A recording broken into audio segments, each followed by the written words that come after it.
Amigos, un gusto saludarles en este miércoles 21 de septiembre, donde hay una fiesta especial para esta arquidiócesis de Santiago de Guatemala.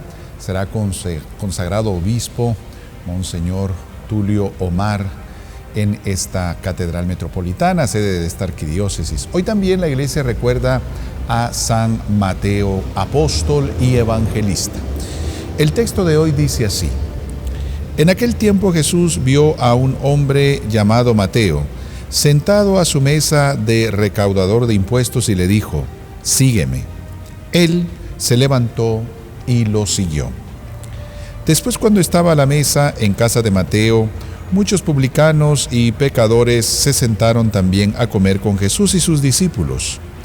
Viendo esto, los fariseos preguntaron a los discípulos: ¿por qué su maestro come con publicanos y pecadores?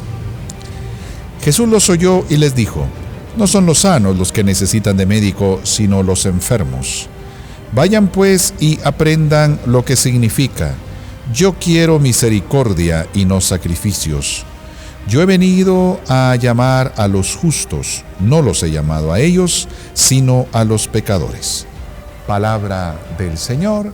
Gloria a ti, Señor Jesús. Bueno, yo no he venido a llamar a los justos, sino a los pecadores. Esta afirmación de Jesús parte porque está la crítica de que se sienta con pecadores. Bueno, porque vengo por ellos. Vengo a mostrarles el camino a ellos. ¿Por qué su maestro está entre pecadores? Y es que hay que recordar que la concepción judía es que alguien que está en pecado, solo con tocarme físicamente me mancha. Yo no puedo tener cercanía con un pecador porque ellos pensaban, de alguna manera se me pega el pecado. Hoy en la ciencia diríamos por ósmosis, sería el término hoy, pero el pecado no se pega por ósmosis. El pecado obviamente se enraiza en nuestra vida porque lo convertimos en un mal hábito, en un defecto, sí, en un vicio. Sí, en la medida que frecuentamos se convierte en un vicio. Sí, pero el contacto con la persona no. Aquí está claro el principio de la iglesia: duro con el pecado, suave con el pecador. Es cierto que este hombre está en pecado, pero no por eso lo voy a dejar de hablar. Al contrario, mi deber es ayudarlo a acercarse a la luz. Yo he venido por ellos. Jesús, en el Evangelio, además de esta enseñanza, muestra el Evangelio cómo llama precisamente a un publicano. San Mateo era un publicano. Lo saca de esa mesa de cobrador de impuestos. Y el texto es muy sugestivo: sígueme. Se levantó y lo siguió. Es que aquel que está en pecado está estancado. Aquel que está en pecado está atado. Jesús va a decir: en verdad os digo, todo aquel que está en pecado es esclavo del pecado.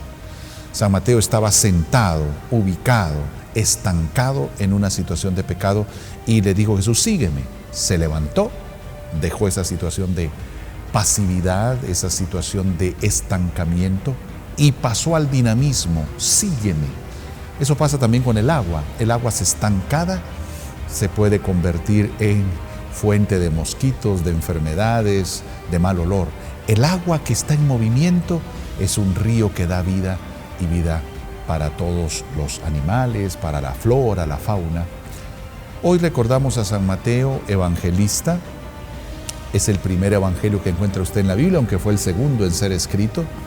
San Mateo, sabemos hoy que está dirigido a una comunidad judeocristiana, es decir, que eran judíos y se convirtieron al cristianismo. Es el evangelio que más cita el Antiguo Testamento.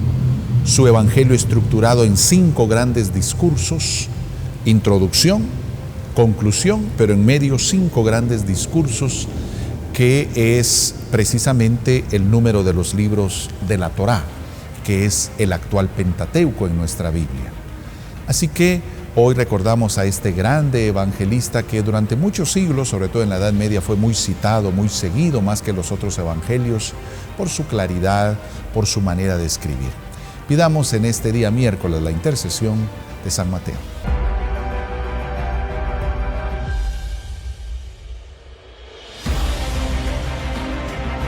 Televisión Arquidiocesana, por una iglesia en comunión.